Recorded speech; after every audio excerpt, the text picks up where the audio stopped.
I guess Coach obviously mentioned. I was waiting on cue. I thought I was waiting. Brad would give us a cue or not. Sorry about that.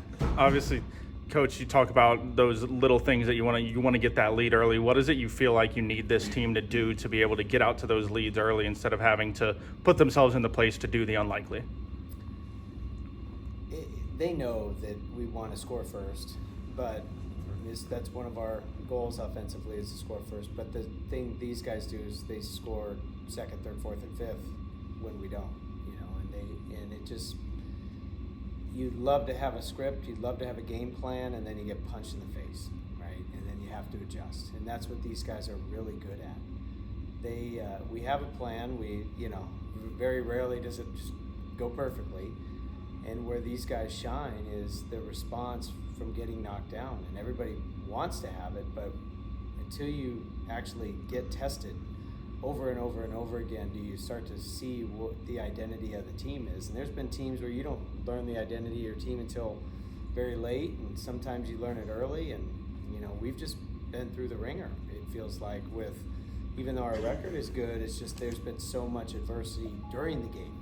And we've put a focal point on learning the lessons even in the wins of how to improve and how to get better and what are the areas. We watch a ton of film in here, we break a lot of things down, so I think that helps. But also, more importantly for the guys, just the belief that knowing that they can come back. And it's, again, like they keep saying, trust in their training. Well, that goes back to August, and there's a lot that goes into it that we don't have time to cover, but it's an everyday kind of thing that you can't just get to the season and say, oh, well, let's come back if you haven't trained that way since day one. And these guys have just done it since day one. Blake's run is unreal. Obviously, he's a little bit of a soft-spoken guy about it. What have you seen from your perspective that's brought him to this moment and allowed him to do this? Well, Blake's an aggressive swinger. He's in swing mode, and the thing that he's done a good job of is, his aggression is his strength, but he's done a really good job of being aggressive at the right pitches that he can do damage with. And there were times in the past where he was maybe aggressive to the pitcher's pitches, and he could make contact with those pitches, but not necessarily hit them like he's hitting them now. And so he's doing a good job of laying off those pitches. He's comfortable in 2-strike counts if that happens. But it's just, he's had another birthday, and he's a veteran leader. He's played a lot of baseball. I'd even say his best baseball is ahead of him still. He's a super versatility type of guy that can play multiple positions in the infield, and he's just got a very mature, advanced approach at the plate, especially when he's laying off of pitches that the pitcher wants him to swing at, and he's going after the pitches he wants to swing at. So he's hitting some, he's just aggressive to the right pitches. His swing decisions are really good right now. Just to piggyback on the defensive versatility piece, where do you think he profiles best? Where do you think he's strongest? Right-handed batter's box. Well, yeah. and then if you need him at second or third, or first, or he's the kind of guy that he's just that throwback baseball player. Kids get so conditioned to only play one position, and you want the old school ball player, the dirty uniform, just the play hard guy, and that's him. And he can play. He could, if he doesn't know a position on the field, he could learn it quick, because he makes adjustments quick. He's got high aptitude.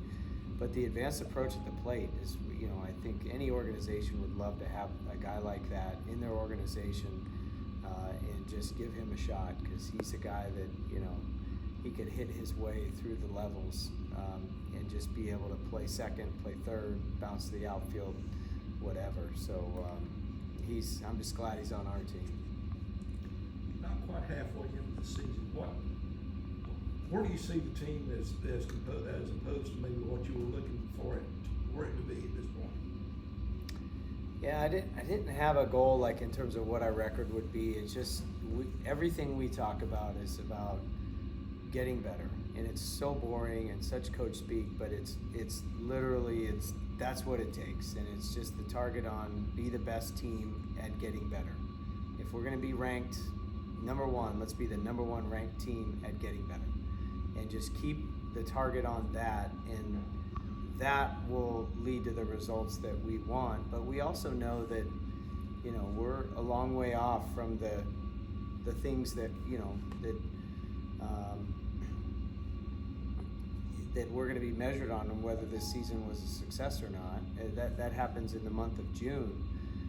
So that's why it's so important for us to just keep the target on growth and earn the opportunity to get hot in the month of June.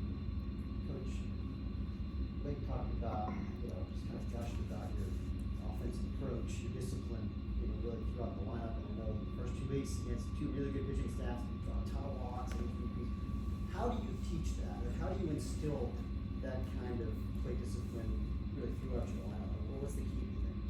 Yeah, well, we offensively we have 3 KPIs, key performance indicators, and one of them is plate decisions. And basically, do you swing at strikes and take balls? And taking balls is critically important to run expectancy, just because every time you take a ball, the count improves and you get a better chance of doing damage on a pitch. And so we just, again, it goes back to August. It's things that we train, whether it be tracking bullpens, or hitters standing in bullpens and tracking pitches, to it's the drills that we do, and plate decisions are a huge part. It's as important as quality contact and consistent contact for us.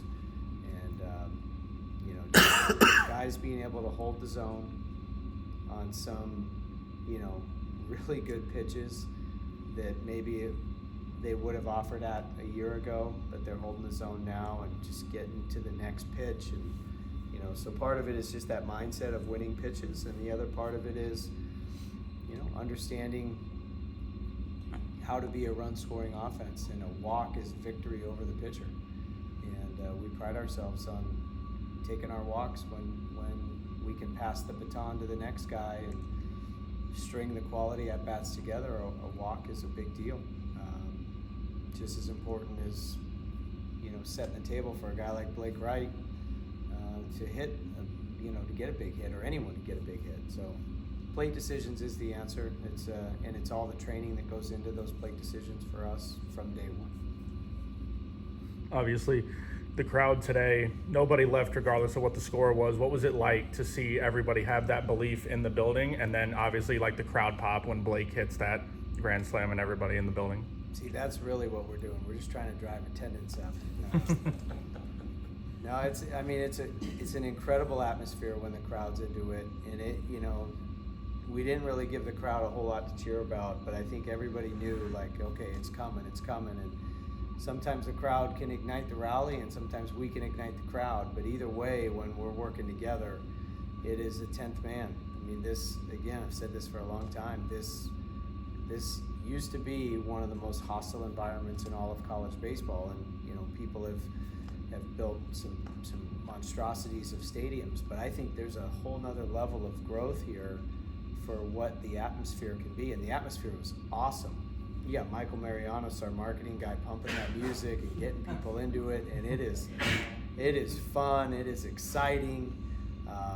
But I think if we continue to play like this and keep getting better as a program, then we could build this thing to where I don't see why this couldn't be an environment where instead of 4,500 people going nuts, you got 10,000 people going nuts. And I would love to see that. Would love that for this Clemson community, and just have a baseball program that, as we continue to climb that mountain, be one of those programs that, people are talking about baseball season all year long.